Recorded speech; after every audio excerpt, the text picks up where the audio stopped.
Hello dear student, आज की class में हम पढ़ने वाले हैं वाटर में हम सबसे पहले स्टार्ट करेंगे कि पोर्टेबल वाटर क्या होता है। उसके बाद हम बॉयलर फीड वाटर के बारे में डिस्कस करेंगे, हार्डनेस के बारे में डिस्कस करेंगे कि हम कैसे हार्डनेस कैलकुलेट करते हैं और एक्चुअल में हार्डनेस होती क्या चीज़ है ना।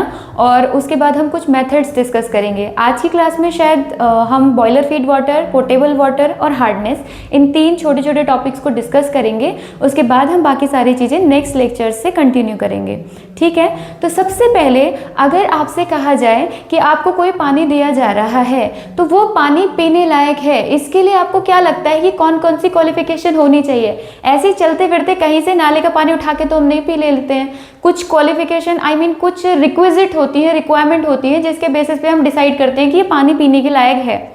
तो अगर कोई पानी मडी, ब्राउनिश या फिर रेड, येलो, ब्लू होगा तो हम नहीं पिएंगे। तो इसका मतलब पानी अगर हमें पीना है तो वो साफ होना चाहिए, क्लीन एंड कलरलेस होना चाहिए। दूसरी जो रिक्वायरमेंट होती है, क्या कोई पानी स्टिंगिंग है, स्मेल आ रही है, हम उसे पीते हैं? नहीं। तो इसका मतलब जो वाटर है इट शुड बी ऑर्डरलेस। तीसरी बात, पानी जो होता है कूल एंड प्लीजेंट टेस्ट होना चाहिए। प्लीजेंट मतलब जो पानी का अपना कैरेक्टरिस्टिक टेस्ट है, वैसे तो टेस्टलेस कह सकते हैं, बट यहाँ पे हम बोलेंगे कि प्लीजेंट टेस्टिंग होना चाहिए और ठंडा होना चाहिए।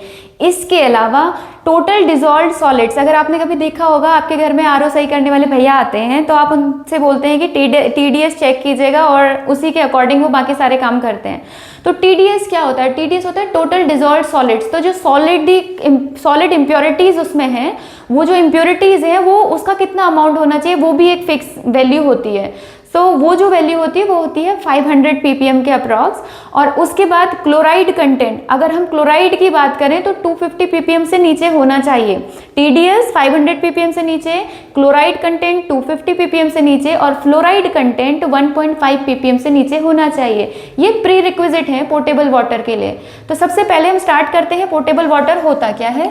तो पोर्टेबल वाटर जो हमारे पास होता है वो वाटर जो पीने के लिए सेफ है, ठीक है ना। ऐसा पानी जो पीने के लिए सेफ है उसे हम क्या बोल देते हैं? पोर्टेबल वाटर, ठीक। इसकी डेफिनेशन आप कंप्लीट कर लीजिएगा। ओके, अब इसकी कुछ कैरेक्टरिस्टिक्स हैं जो हम अभी अभी डिस्कस कर रहे थे।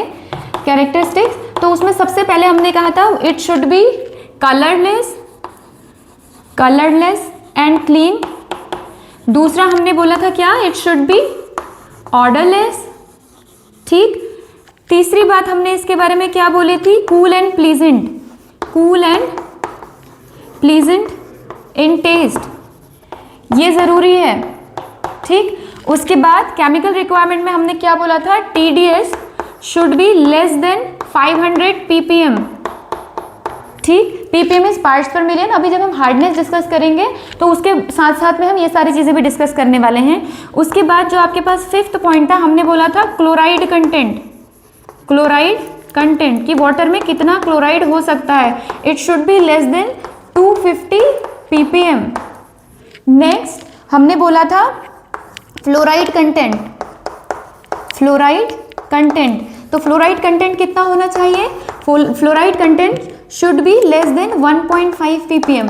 तो ये कुछ रिक्विजिट है जो हमें जाननी जरूरी है कि हो। इसके अलावा जो हमारे पास सस्पेंडेड इम्प्योरिटीज प्रेजेंट नहीं होनी चाहिए। नो सस्पेंडेड इम्प्योरिटीज,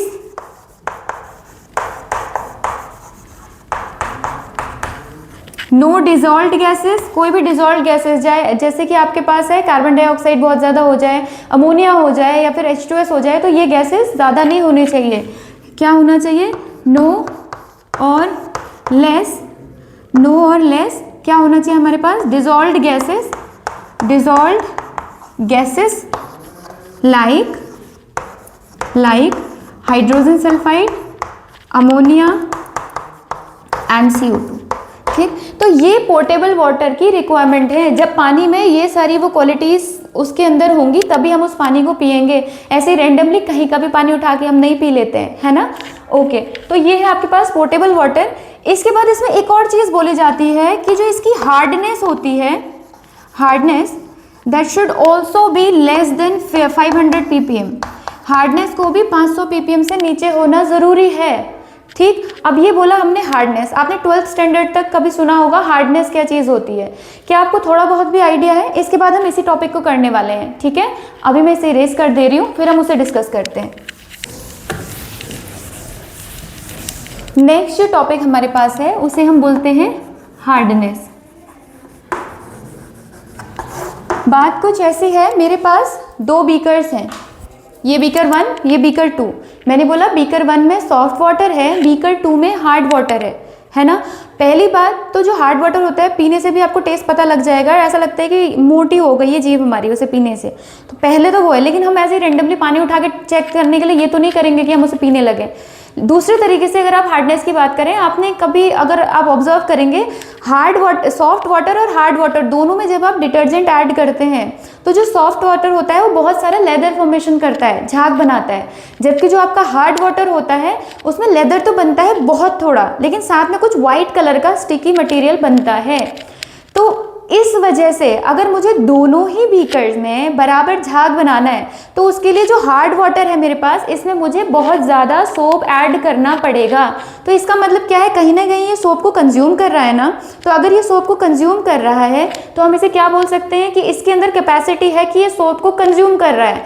तो यहीं से हम एक डेफिनेशन पे आते हैं, उस डेफिनेशन को हम बोलते हैं कि जो soap consuming capacity of water होती है उसी को हम हार्डनेस कहते हैं। समझ पा रहे हैं इस बात को? हमने बोला सॉफ्ट वाटर में अगर हम सोप डाल रहे हैं ज़्यादा झाग देता है, हार्ड वाटर में अगर सोप डाल रहे हैं वो सोप झाग बनाने में भी यूज़ हो रहा है और साथ में आपका पीपीटी बना दे रहा है, वाइट कलर का चिपचिपा सा, उसे हम स्कम बोलते हैं, SCUM स्कम, वो बना दे रहा है। तो अगर मैं कह रही हूँ कि दोनों में मुझे बराबर झाग बराबर लेदर बनाना है तो उस केस में मुझे किस में सोप ज़्यादा चाहिए होगा? तो हार्ड वाटर में ज़्यादा सोप चाहिए होगा। तो ये सोप को कंज्यूम कर रहा है ना, तो इसीलिए हमने यहाँ से बोला कि हार्डनेस जो होता है, hardness is the soap consuming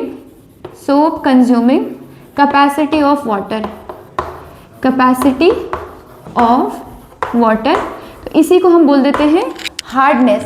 अब ये हार्डनेस होती क्यों है? तो हम ये बात याद रखेंगे, कैल्शियम और मैग्नीशियम के डिजॉल्व्ड सॉल्ट्स और कुछ आयंस की वजह से ये हार्डनेस होती है। किन की वजह से होती है? Due to dissolved salts of calcium and magnesium.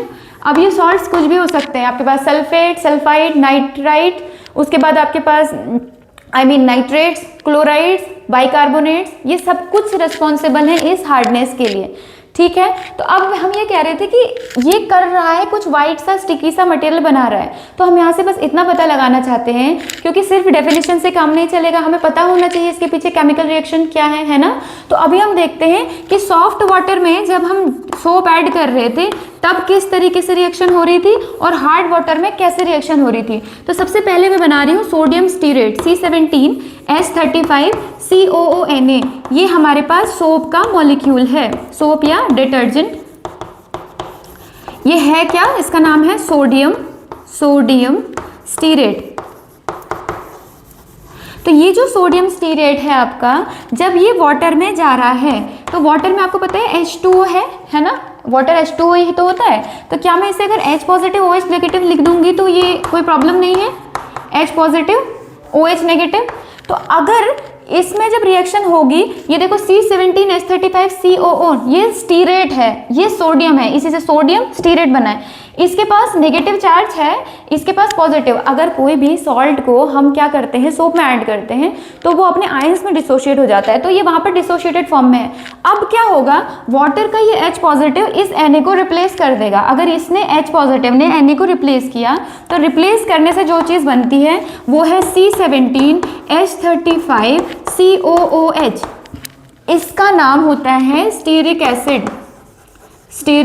Acid. और ये जो स्टीरिक एसिड है हमारे पास, ये लेदर फॉर्मेशन के लिए रिस्पॉन्सिबल होता है। किस लिए?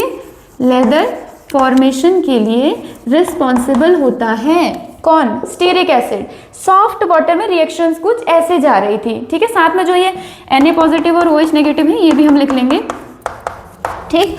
तो सोप में लेदर ऐसे बन रहा है। अब बात करते हैं हार्ड वाटर की, कि हार्ड वाटर में जब रिएक्शन हो रही है तो क्या है। हार्ड वाटर में हमने कहा कैल्शियम और मैग्नीशियम के डिजॉल्व्ड सॉल्ट्स थे, कैल्शियम या फिर मैग्नीशियम, ठीक है। तो इनके साथ जब रिएक्शन करेंगे तो ये कैल्शियम इस Na को रिप्लेस कर देगा, लेकिन हमें एक चीज़ ध्यान रखनी है कि इसके ऊपर एक नेगेटिव है, इसके पास 2 पॉजिटिव है, तो फिर हमें इसके 2 मॉलिक्यूल लेने पड़ेंगे। तो अब जब ये रिएक्शन होगी, रिएक्शन होने के दौरान क्या बनने वाला है, यहाँ बनेगा C17H35 COO होल ट्वाइस और Ca या फिर मैग्नीशियम।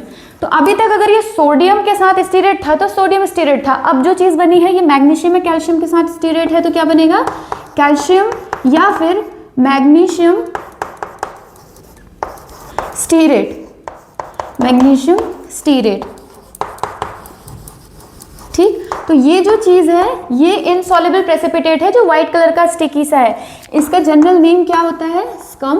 और यही रिस्पॉन्सिबल है किस लिए, कि ये जो वाटर है ये झाग कम बना रहा है। देखिए H पॉजिटिव तो अभी भी सॉल्यूशन में है, मतलब H positive OH negative water ही है, वाटर पे H पॉजिटिव है, लेकिन कैल्शियम और मैग्नीशियम की एफिशिएंसी ज़्यादा है इसके साथ रिएक्शन करने की, तो मैक्सिमम क्वांटिटी में स्कम बन रहा होता है और बहुत थोड़ी सी क्वांटिटी में लेदर भी बनता है, ठीक है। यहाँ तक समझ गए हैं हार्डनेस के पीछे का कंसेप्ट क्या है।